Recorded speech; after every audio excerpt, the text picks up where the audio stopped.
Magandang araw mga kamare. Magluluto tayo ulit ngayon ng steam na bangus at eto nga, naghiwa ako ng saging para iprito. Wow!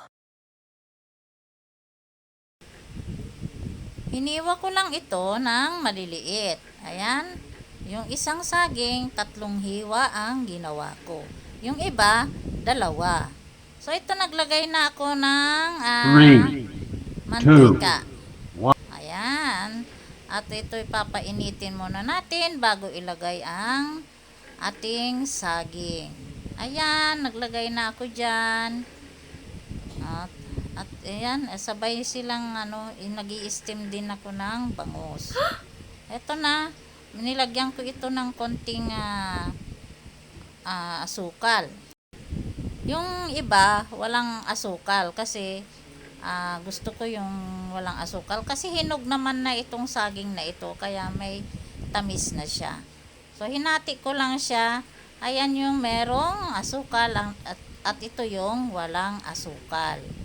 Ayan, kasama yan ng aming pananghalian ngayon. Dati mga kamare, nagtitinda rin ako ng banana Q at turon. Minsan may banana con yelo pa. So yan yung mga paninda ko sa harapan ng tindahan dati. At ito na nga ang in-steam na bangus. Luto na rin siya. Ayan, inaalis na lang din yung foil. Ayan. Sa kawali lang namin ito in-steam. Ayan, nagutom na. Kain na tayo mga kamare. Ayan, oh. Ayan, rin ako dyan ng suka at konting toyo. May lasa na rin kasi ang bangus, kaya konting toyo lang ang aking nilagay.